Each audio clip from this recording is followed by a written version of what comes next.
वासुदेवा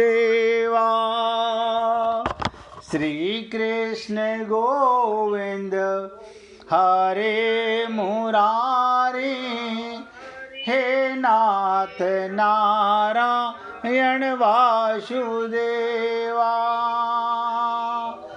श्री कृष्ण गोविंद हरे मुरारी, हे नाथ नारायण वासुदेवा। हे नाथ नारायण वासुदेवा, हे नाथ नारायण वासुदेवा। श्री कृष्ण गोविंद हरे मुरारी, हे नाथ नारायण वासुदेवा। श्री कृष्ण गोविंद हरे मुरारी, हे नाथ नारायण वासुदेवा। सभी पुण्य आत्मा पूरी एकाग्रता के साथ सुनिएगा। मैं कोई ऐसे शब्द नहीं बोल रहा जो हमें समझ ना आए। हाँ, अगर सुना अनसुना करेंगे तो हम किसी दूसरे का बुरा नहीं कर रहे। भगवान की वाणी को भी हम हृदयंगम नहीं करेंगे। ये अच्छा नहीं लगा छोड़ दिया, ये अच्छा लगा अपना लिया, तो वही कर रहे हैं जो छल कपट करते आ रहे हैं। तो जैसे अंतःकरण को वश में करने के अर्थ में आया, ऐसे ही आत्मवश से इंद्रियों को वश में करने के अर्थ में आया। तात्पर्य है, व्यवहार करते समय इंद्रियां अपने वशीभूत होनी चाहिए, और इंद्रियां वशीभूत होने का इंद्रियों का राग द्वेष रहित होना जरूरी है। अतः इंद्रियों से किसी विषय का ग्रहण राग पूर्वक ना हो और किसी विषय का त्याग द्वेष पूर्वक ना हो। त्याग करो तो नफरत करके नहीं, राग करो ममता करके नहीं। यही पाप हम करते आ रहे हैं। कारण विषयों के ग्रहण और त्याग का इतना महत्व नहीं है, और विषय तो आप और हम लोग सब ग्रहण करते हैं। इंद्रियों के विषय में राग और द्वेष रहते हैं। साधक इनके वशीभूत हो जाता है, हम गुलाम हो जाते हैं, क्योंकि ये दोनों ही साधक के शत्रु हैं। राग और द्वेष, ये मत समझिएगा राग ही शत्रु है, द्वेष भी शत्रु है। कबीर जी ने कहा कि कबीरा खड़ा बाजार में, राखे सबकी खैर, ना काहू सो दोस्ती ना काहू सो बैर। कोई राग द्वेष नहीं। कई बार आप लोगों को एक लीला सुनाई है कि कबीर जी के यहाँ घर में रोज सत्संग होता था। बहुत लोग आते थे, कबीर जी सत्संग करते थे, और वो अपनी पत्नी से कहते कि लो ही सबके लिए प्रसाद बनाओ। वो कहती प्रसाद बनाऊं कहाँ से, घर में राशन नहीं है। आप सोच के देखो, घर में राशन नहीं है, कहाँ से बनाऊं। आपने तो बोल दिया। वो आगे कान में बोलती है, घर में तो कुछ है नहीं, कहाँ से बनाऊं। बोले लाला से ले आ जाके मांग के, रोज भी तो लाती है उधार मांग करके, आज फिर मांग ला। अब लाला के पास गई, लाला ने मना कर दिया, नहीं रोज रोज आ जाते हो, तुम्हारे यहाँ पैसे उतारोगे कब। और लाला ने कहा, देखो स्वार्थी जीव क्या बोला, बोला एक शर्त पे दे सकता हूं, तुम रात्रि को मेरे पास आ जाना। रात्रि को मेरे पास आ जाना। अब आप सोचिएगा, लोई भी कबीर का सत्संग सुनते सुनते इतना जान चुकी थी, ये तन विष की फेरनी हरि अमृत का खान।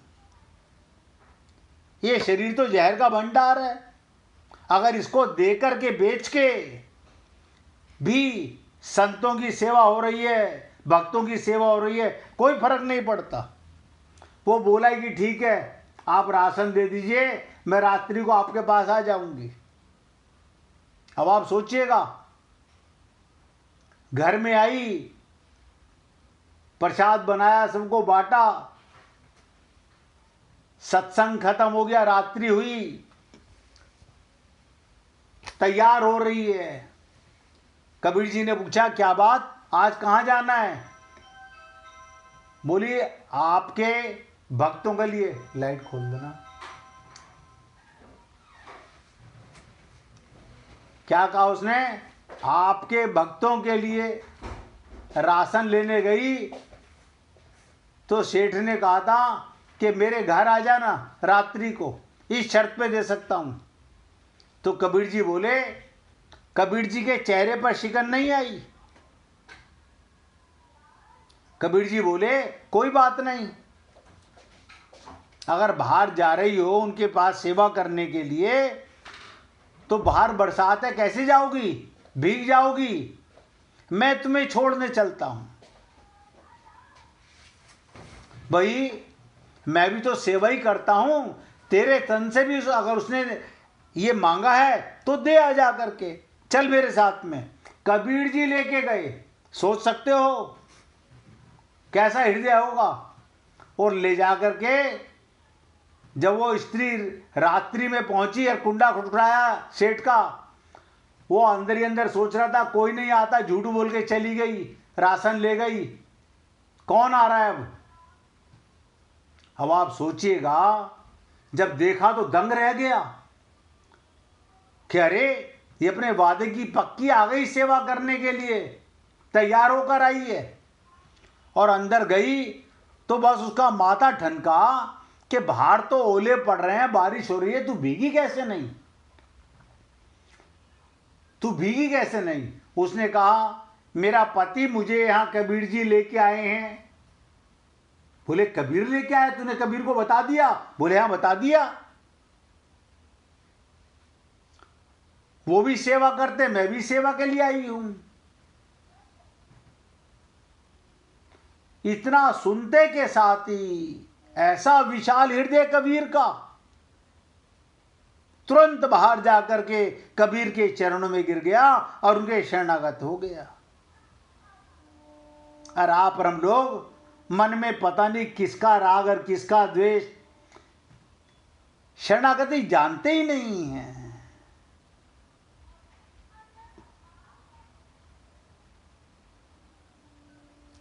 तो अंतःकरण बस में करके अपने अर्थ आया, ऐसे इंद्रियों के बस में करने में अर्थ में आया। तात्पर्य व्यवहार करते समय इंद्रियों को अपने बस में होना चाहिए, और इंद्रियां वशीभूत होने के लिए इंद्रियों का राग द्वेष नहीं होना चाहिए। अतः इंद्रियों से किसी विषय का ग्रहण राग पूर्वक ना हो, और किसी विषय का त्याग द्वेष पूर्ण ना हो। और आप हम लोग आत्मा हैं, ज्ञान नहीं है, शरीर मानते हैं, इसलिए इंद्रियों में राग और द्वेष है। गुरु कैसे परीक्षा लेता है आप सोच नहीं सकते। कारण कि विषयों के ग्रहण और त्याग का इतना महत्व नहीं है जितना महत्व इंद्रियों में राग और द्वेष है। हम लोग या तो इंद्रियों से राग करेंगे या द्वेष करेंगे। आपको इंद्रियां मिली हैं इस्तेमाल करने के लिए, राग द्वेष के लिए नहीं, अपना मानने के लिए नहीं। अगर किसी संत को भगवान ने कृपा करके उसके गुरु से ज्ञान करा दिया, अब वो ये सोचे मुझे ज्ञान हो गया, मैं क्यों बांटूं किसी को, राग हो गया ना, तो भगवत प्राप्ति नहीं हो सकती। संत को जो मिलता है वो बांटने के लिए मिलता है। अपने पास संभाल के रखने के लिए नहीं। ये वो धन है जो संत लोग बांटते हैं, और जो मिट्टी का धन है वो छुपा के रखते हैं। देखो कमाल की चीज। अब आप ये तो अंदाजा लगा सकते हो कि परम धन क्या है। भगवान कौन से धन से मिलते हैं? जो धन छोड़ के मरोगे उससे तो भगवान मिलते नहीं। संत महात्माओं ने परम धन पाया होता है तो वो हम लोगों को बांटते हैं। इसलिए प्रत्येक इंद्रिय के विषय में राग और द्वेष रहते हैं। साधक इनके वशीभूत हो जाता है, क्योंकि ये दोनों ही साधक के शत्रु हैं। इंद्रियों में उनके गुलाम मत बनो। भगवान ने कहा जो साधक राग द्वेष द्वंद्वों से रहित हो जाता है वो सुख पूर्वक मुक्त हो जाता है। सुख पूर्वक मुक्त हो जाता है। इसे कहते हैं विषयान चरण। क्या मतलब? जिसका अंतःकरण अपने वश में है। अंतःकरण माने जिसकी बुद्धि, जिसका विवेक, जिसका चित्त अपने वश में है, जिसकी इंद्रियां राग द्वेष रहित अपने वश में की हुई हैं, ऐसा साधक इंद्रियों से विषयों का सेवन, सब प्रकार का व्यवहार तो करता है पर विषयों का भोग नहीं करता। भोग बुद्धि से किया हुआ विषय सेवन पतन का कारण है। अब आप सोचिएगा, हमारी इंद्रियों की भोग बुद्धि होती है या सेवा बुद्धि होती है? इस भोग बुद्धि का निषेध करने के लिए यहां पर भगवान ने विधेयात्मा आत्मवश्य है आदि पद कहा कि राग द्वेष रहित होकर विषयों का सेवन करने से साधक अंतःकरण की प्रसन्नता को प्राप्त होता है। हमारे 6th क्लास में एक टीचर थे। टीचर तो सभी थे जब तक पढ़े, लेकिन एक टीचर मास्टर खेमचंद, जिन्होंने हमें रामायण पढ़ना सिखाया, वो अपनी पूरी तनख्वाह प्रसाद बांटने में लगा देते थे। दिन में मैथ पढ़ाते थे और शाम को स्कूल बंद होने के बाद रामायण पढ़ाते थे। यानी वो ये चाहते थे जो मैंने अपने गुरु से पाया है वो मैं बांटूं। और हम लोग वो मिट्टी का धन संभाल संभाल के पता नहीं क्या करेंगे इसका। कल आपके काम आएगा कि नहीं आएगा? कई मिश्रा जी ने पूछा था ना, इसमें अपनापन क्यों होता है? ये अज्ञानता है, हमारा चित्त अशुद्ध है। ये नहीं कह रहा हूं कि पैसा उठा के सड़क पर रखाओगे, मगर उसमें अपनापन नहीं होना चाहिए। तो राग द्वेष रहित होकर विषयों का सेवन करने से साधक अंतःकरण की प्रसन्नता को प्राप्त होता है। ये प्रसन्नता मानसिक तप है जो शारीरिक और वाचिक तप से भी ऊंचा है। साधक को ना तो राग पूर्वक विषयों का सेवन करना चाहिए और ना द्वेष पूर्वक विषयों का त्याग करना चाहिए। नफरत से किसी चीज को छोड़ दिया वो द्वेष हो गया। आसक्त होकर किसी चीज का सेवन करते हो वो राग हो गया।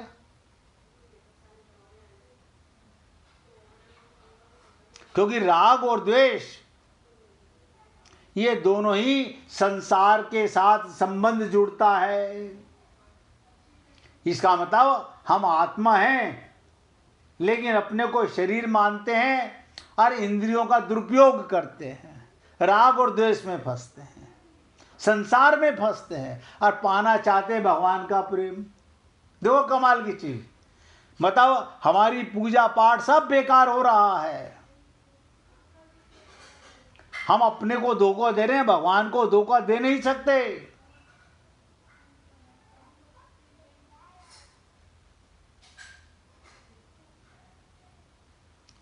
आपको शरीर, आपको इसकी इंद्रियां, आपको संसार का सारा वैभव दूसरे की सेवा के लिए मिला है, अपने लिए नहीं मिला। और हम लोग इसी में आसक्त रहते हैं। आप सोचिएगा, किसी के पास कोई वस्तु है, वो सेवा के लिए है या जंग लगाने के लिए है?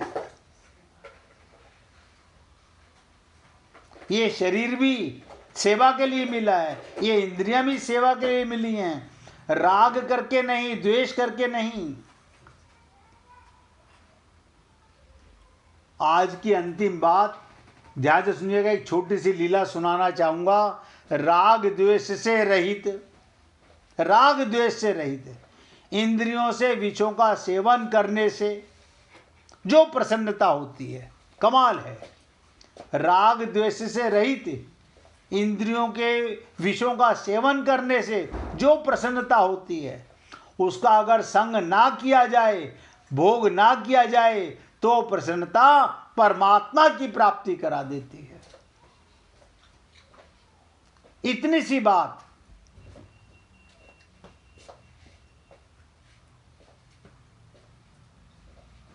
सब कुछ भगवान का है, अपने तो केवल भगवान हैं, बाकी सब कुछ भगवान का है। और भगवान का दिया हुआ आप किसी मुर्दे की सेवा तो इंद्रियों से कर नहीं सकते, जीवित व्यक्ति की करते हो, लेकिन उसमें राग द्वेष करके करते हो, वो पाप हो जाता है।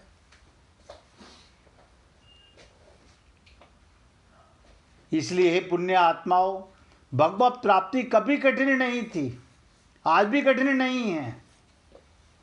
बस कठिन है आपने अपने को मिली हुई किसी भी वस्तु को अपना माना, भगवान की कृपा को नकार दिया। अब एक छोटी सी कथा सुन लीजिए, फिर गुड्डी जी भजन सुनाना चाहती हैं, ध्यान से सुनिएगा फिर उनसे।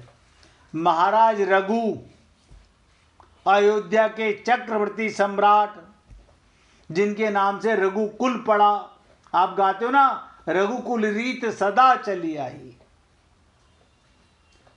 अयोध्या के चक्रवर्ती सम्राट थे, भगवान श्री राम के परदादा थे।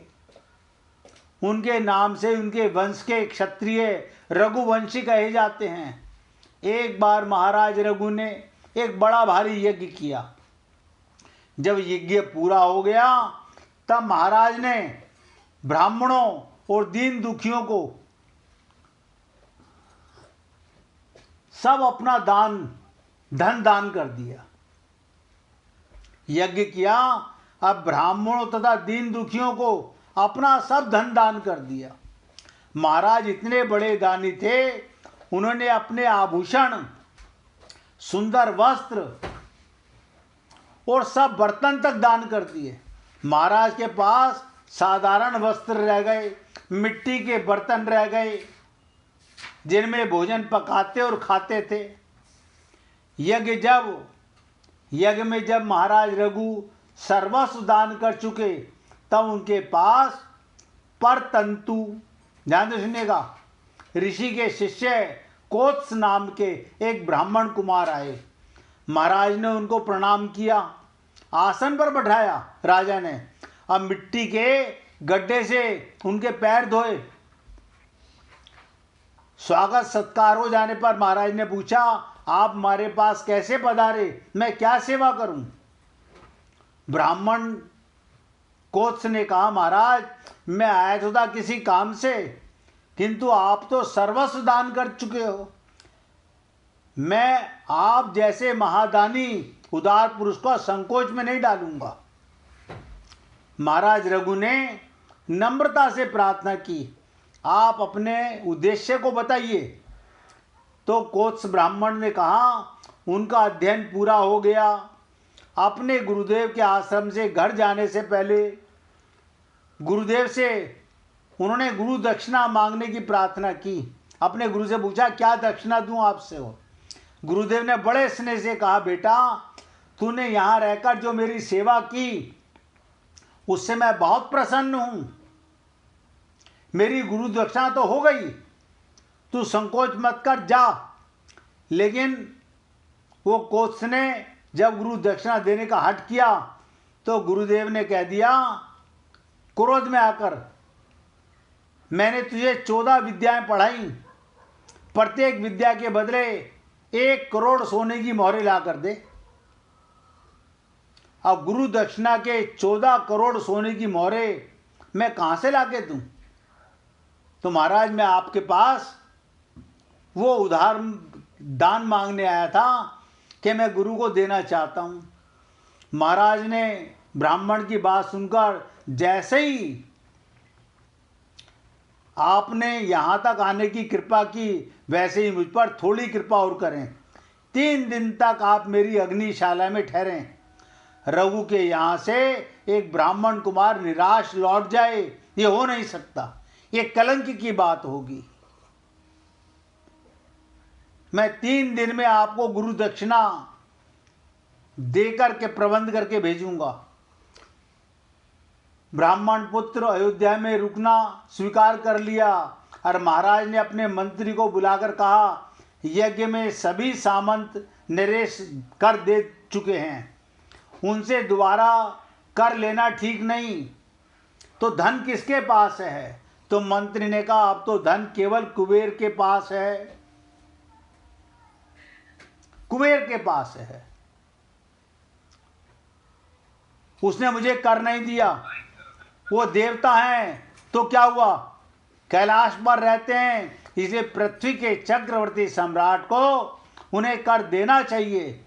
मेरे सब अस्त्र शस्त्र तैयार करो, रथ तैयार करो, मैं कल सवेरे कुबेर पर चढ़ाई करूंगा। आज रात को मैं उस रथ पर सोऊंगा। जब तक ब्राह्मण कुमार को गुरु दक्षिणा ना मिले मैं राजमहल में पैर नहीं रखूंगा। उस रात महाराज रघु रथ में ही सोए, लेकिन बड़े सवेरे उनका कोषाध्यक्ष उनके सामने दौड़ा दौड़ा आया। कहने लगा, महाराज खजाने का घर सोनों की मोहरों से भर दिया। बोले किसने भर दिया?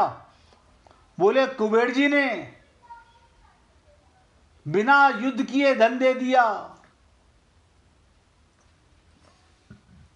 क्यों? वो डर गया कि राजा रघु चक्रवर्ती सम्राट है, सारा धन लेने की बजाय जितना दइए उसका धन भर दो। तो ब्राह्मण पुत्र ने कहा, मुझे तो केवल गुरु दक्षिणा के लिए 14 करोड़ मोहरें चाहिए, उससे अधिक 1 मोहर भी मैं नहीं लूंगा। महाराज ने कहा, लेकिन ये धन आपके लिए आया है, ब्राह्मण का धन अपने यहाँ नहीं रख सकता, आपको ये सब लेके जाना पड़ेगा। तो शिष्य ने बड़ी दृढ़ता से कहा, महाराज मैं भी ब्राह्मण हूँ, धन का मुझे करना क्या है, आप इसका चाहे जो करें, मैं मोहरें अधिक नहीं लूंगा। तो ब्राह्मण पुत्र 14 करोड़ मोहरें लेकर चला गया। शेष मोहरें राजा रघु ने ब्राह्मणों को दान दे दी। ऐसे चक्रवर्ती सम्राट, सब कुछ दान में देने वाले राजा रघुवंशी, जिनके नाम से आप हम लोग रघुकुल की रीत गाते हैं। हे पुण्य आत्माओं, भगवान का दिया हुआ भगवान की सेवा में लगाओ, जरूरतमंद को दो, अन्यथा हम लोग राग और द्वेष के चक्कर में कभी भगवत प्राप्ति नहीं कर पाएंगे। कल इस पे बहुत मार्मिक चर्चा करेंगे आपके साथ। आज अपने शब्दों को विराम दे रहा हूँ। अब आप गुड्डी जी से भजन सुनिए। मेरे बाके बिहारी की सखीरी मद भरी अखियाँ, मेरे बाके बिहारी की सखीरी मद भरी अखियाँ, सखी बा के बिहारी से हमारी लड़ गई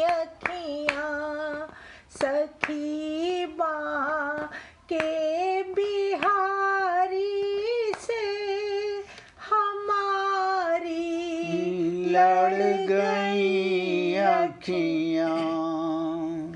बचाई थी बहुत लेकिन निगोड़ी लड़ गई अखियाँ। बचाई थी बहुत लेकिन निगोड़ी लड़ गई अखियाँ। मेरे बांके बिहारी से सखीरी लड़ मद गई। भरी अखियाँ। न जाने क्या किया जादू ये तकती रह गई अखियाँ। न जाने क्या किया जादू ये तकती रह गई अखियाँ। चमकती हाय बरछी सी कलेजे गड़ गई अखियाँ। चमकती हाय बरछी सी कलेजे गड़ गई अखियाँ। मेरे बांके बिहारी की सखीरी मद भरी अखियाँ। चाहूं दिस रस भरी चितवन मेरी आँखों में लाते हो। चाहूं दिस रस भरी चितवन मेरी आँखों में लाते हो। कहो कैसे कहाँ जाए ये पीछे पड़ गई अखियाँ। कहो कैसे कहाँ जाए ये पीछे पड़ गई अखियाँ।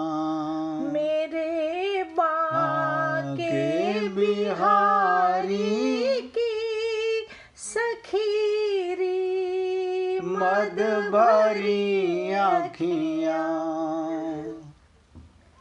भले तन से ये निकले प्राण मगर ये छवि न निकलेगी।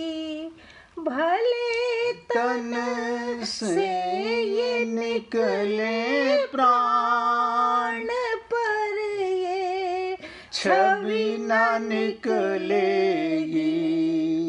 अंधेरे मन के मंदिर में मणि सी गड़ गई अखियाँ। अंधेरे मन के मंदिर में मणि सी गड़ गई अखियाँ। सखी के बिहारी की हमारी लड़ गई अखियाँ।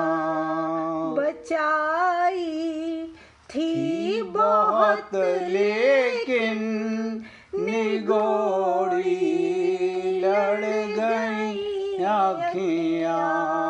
बचाई मद भरी अखियाँ। मेरे बांके बिहारी से सखीरी लड़ भरी गई अखियाँ। बोलिए वृंदावन बिहारी लाल की। जय। जय जय श्री राधे, जय जय श्री राधे। बोलिए लाल जी का मंगल हो, सभी भक्तों का मंगल हो। सबको राधे राधे भैया, सबको राधे राधे। राधे राधे। राधे राधे जी, राधे राधे, सबको राधे राधे। आपका स्पीकर बंद है मीना जी। बुड्ढी जी से बोल रही हूँ हाँ कि बाकी बिहारी जी ने तो मुझको ये कहा कि भैया तेरी सखी है जो मेरे से अखियाँ लगा बैठी, मैं क्या करूँ, कहाँ जाऊँ। वो तुम्हारे लिए तो सुना रही थी। मैं उसको फिर मैंने कहा बाकी बिहारी से कि मैं भी तो हूँ, हाँ हाँ मेरे साथ मैं ऐसा है ना, आप सुन लीजिए। राधे राधे जी, मीना जी, राधे राधे जी। थोड़ी लड़ाई हम लोग भी तो बात है। तो अपनी अपनी वो आप भी लड़ाओ।